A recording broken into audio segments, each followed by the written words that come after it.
You're listening to the Artist King podcast. Welcome to the Artist King podcast, episode 37. I am your host, DTM.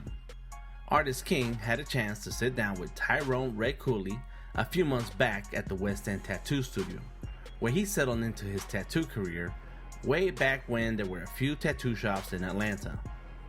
West End Tattoo has seen a lot of Atlanta's tattoo history, and Red has been there every step of the way. Red is a big supporter of the arts community, and he opens the doors of West End Tattoo to art shows and exhibits throughout the year in support of many causes. Check him out online and stop on through. Tell him DTM of Artist King sent ya. Check him out online at westendtat2.com.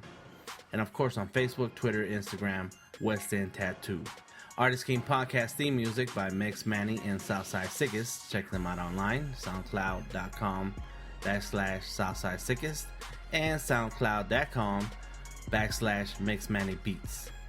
In 2015, Artist King has teamed up with lucom.com to sponsor a select number of artists and award them a website from Denominator Graphics at a significantly reduced price.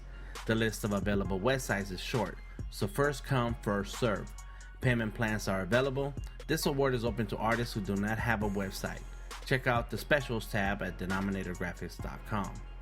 We also want to give a special thanks to our sponsors, the law offices of Deborah Gonzalez Esquire, VelocityScreenPrint.net, RevolveSkate.com, Lucom.com, and DenominatorGraphics.com.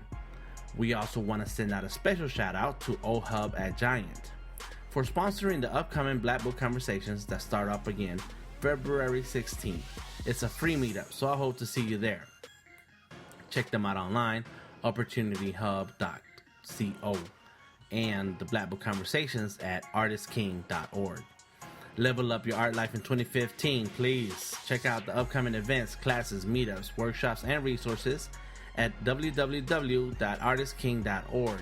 Artist King is committed to empowering artists, entrepreneurs through education, community, and connections. We will now go on to the Artist King podcast interview with Tyrone RED Cooley.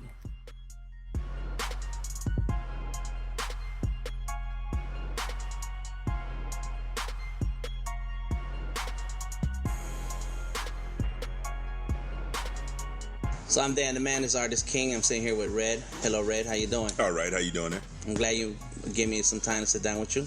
No problem, man. Thank you. Tell me your full name or your name you go by and where you're from and what do you do? All right. My name is Tyrone. Everybody calls me Red. Last name's Cooley, like Cooley High. I'm from St. Louis, Missouri, a little place in St. Louis called Meacham Park. I'm a tattoo artist, and I've been tattooing since 1995. Okay. Where does the red come from? It's short for Red Locks, which is my DJ name, so it's kind of like just short because I don't have the locks anymore, obviously. So the red stuck. Yeah. Okay. Did you have red on a color in your hair? Yes. At one time? Yes, yeah. At one time. Is red your favorite color? Yes, it is. Okay. And some would say that red is even my personality. Uh-oh. All right. Right. So, growing up in Missouri. Yes. And what's the town called again? Meacham Park. It's Meacham Park. Yeah, it's a small part of St. Louis. Oh, in It's St. actually Louis. not there anymore. What? What happened? Yeah, Walmart. So that's how little the place was. That's that how they put a little it Walmart was. on top of it. Yes, now it's a Walmart parking lot and a store. That's how little. That's how little the neighborhood was. Yes. Okay. Yes. The town or the city of Kirkwood, which is where Meacham Park is, Meacham Park was kind of sold to Walmart to put a store there. Dang. So it kind of cured an issue. If you will. Really? Cured the ills of where you came from? Exactly. You take a bad part of town, Sure. and make it a Walmart parking lot, and all is well in Mayberry, so to speak. Right. Yeah. And so at what age were you when you realized that you like to draw, or what was you doing artistic-wise growing up? I've always been a huge fan of art and music, and that's from as far back as I can remember. So those are my two things. Most kids are into Sports. I was into sports too, but art and music was pretty much my conduit, I guess, into this lifestyle. St. Louis is big on music anyway, though. Yeah, St. Louis is big on jazz and blues. Some great musicians are from St. Louis. Miles Davis is from East St. Louis. And your family goes on and on. Like playing music? Actually, there aren't many musicians in my family. There aren't any artists in my family either. I'm kind of the original. Is that right? Yeah. So how that happened? Like, you remember just drawing or sketching or painting or what? Just being interested in art. Art, architecture, and music is just things that just fascinated me as a young age. You know, that age when you start to visually latch on to different things. For some people, it's animals. For some people, it's cars. For some people, it's girls. Exactly. You know, the things that I latched on at an early age were music and art. It was just always, you know, it was a comforting thing to just sit around and doodle. And then there was the architecture part, was the kind of like the visual stimulation of seeing how art is applied to buildings and things like that, and just starting to notice how art basically affects everything, to include music, obviously. Right. Everything that we interact with in life has something to do with art. Got it. So then, in school, did you take any art classes? Did anybody encourage your art? Yes. I had a art teacher in high school. I believe her name was Mrs. Lance. I probably took art classes in high school, took art classes in college, but I wasn't an art major. I was a broadcast journalism major in college. So you took the art just because you liked it? Yeah, it was just always just an interest. Yeah. And then, so you chose a career in broadcasting. Yeah. And that's why you went to college. Exactly, but that didn't work out, obviously. So what changed at what point, and what were the thoughts? Well, actually, what happened was I had to drop out of college for some unsavory reasons, of which I will not go into. All right. But I left with a good grade point average, so it wasn't because I wasn't doing the work. But I dropped out of college and left St. Louis, moved to New Orleans, and did some odd jobs there. Everything from meat packing to prep cook to just whatever I could get my hands on, and found my way through tattooing there with a friend of mine who had been tattooing me since we were in the military. And okay. That's how I got into it. And you were in the military? Yes. What service were you in? I was in the Army. Okay. And so that a friend of yours that I met in the military got you into tattooing. Got me into tattooing. Yes. And how did he get you into it? He held your hands. He got your hands. No, tattooing me. I mean, he pretty much taught himself. Okay. From so you were his volunteer. Guinea pig. Exactly. Yeah. Yes. Horrible idea, but it worked. Was he a good artist? Yes. As a regular artist. Yeah. Okay. Yes. Okay. And self-taught. And then the bug hit you for that too. Exactly. You know, it's something I never considered as a career, oddly enough. As silly as it sounds, I hadn't really ever been exposed to anyone that had done tattoos professionally. So just something that I just never considered. So, you know, people say, "Oh, did you always want to be a tattoo artist when you were a kid?" And it's like, no, because I never saw anyone. You know what I mean? Like I never saw anyone. There was never anyone in my life or that I had access to that did tattoos, so I didn't even know what it looked like, if you know what I mean. Yeah. So to actually, you know, be approached with it, even when he approached me the first time, said, "Hey, you know, I like your art. I think you could be pretty good at this. You should give it a shot." And I thought to myself, you know, just in my mind, it just didn't click. You know, I was just like, well, yeah, okay, I'll try it. But that was mostly because I just didn't see anybody that looked like me that did tattoos. Right. So it just never crossed my mind as an option. Did you continue to draw and doodle? Absolutely. And what were some of the things that you like to doodle about? I didn't really have a subject matter. You know, when you're first learning to draw, it's pretty much still lifes and things like that. See how accurately you can represent something that you're looking at. So stuff like that. What did you like drawing people? Skulls. Of course. Exactly. They're the best things ever. Yeah. That's awesome. Yeah. And so when you started, decided that I'm gonna try this needle thing.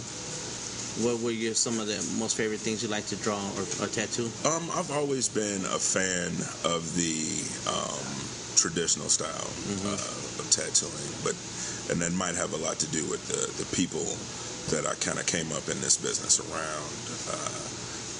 Old Ernie Gosnell and his wife, now ex-wife Lynn, and Bobby Love and Scott Harrison and Mike Malone, and all those were all friends of those guys, and they would come into the shop all the time, and so I was always constantly exposed to the bold and bright tattoo style. So that's pretty much how I came into it, and that's pretty much what I adhere to now. And so you were in New Orleans and you were working in the shop? Yes, Electric Lady Land Tattoo. That's where I started. And then what happened? What happened to get you to Atlanta? Ernie and Lynn sold the shop to Annette LaRue. I don't know if you know her. Okay. And then she took over. I worked with her for about 8 months, and I was supposed to move with the shop that they opened in Seattle, Lucky Devil. But, life happened in between, and I ended up in St. Louis. And I spent a couple years there and came here, and I've been pretty much in the West End since then. And how'd that come about? You get to Atlanta and... Well, I kind of walked around and, did what you do when you move to a new city. You walk around with your portfolio and you try to get a job. And this is a place that took me. You showing them your portfolio. They say you draw pretty clean lines. Yeah, it's funny. Foot actually had me do a drawing test. He was a pretty skeptical individual, and he's a straightforward guy. So he never was the type of person to just believe what you said at face value. Okay. So you had to prove it. You had to prove it. You had to show and prove on the spot. So he handed me a pencil and paper and said, "Draw me a crawling panther." I was like, "Perfect."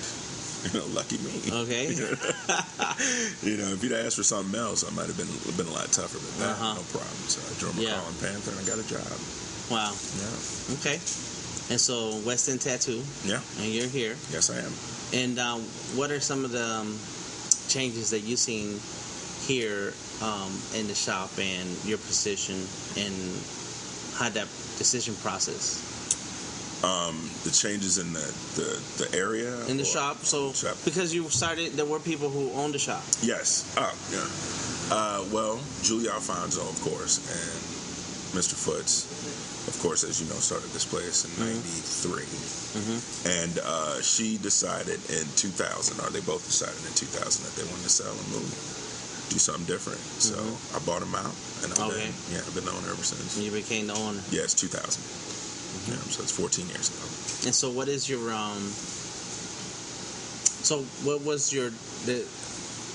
what were some of the reasons that you decided to buy it and stay here? Well, I'd already been working here for 3 years, so I'd already had something invested, if you will, as far you had a brand name, exactly. You had a position. Exactly. I had 3 years to, of course, build a small clientele.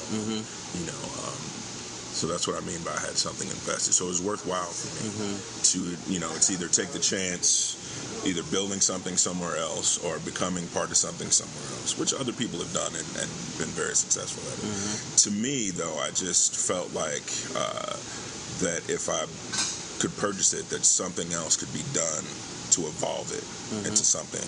And also, as far as being a steward of something good that has been started here in this neighborhood, and taking responsibility and making sure that it's done and done correctly, and not really leaving it to somebody else to do that. Because really, at the time, I didn't really think that there was anybody else that had the capacity, maybe the desire, but not the capacity to keep it and evolve it into something that I honestly would make the people that started this place proud. Right. And I think that's what I've seen you do is grown artistically. The West End has grown artistically in a way that you don't see all that flash on the wall that it once was. Right. And you have a core group of artists that are here and apprentices. Right. So what it was, how did that planning evolve? Did you know you wanted to have apprentices, and did you have an idea of what other artists you would hire, and at what point you were ready to hire? or did you just trial and error your way through it? Well, I have a specific set of things I look for in any individual that wants to be a part of this family, and there's a purpose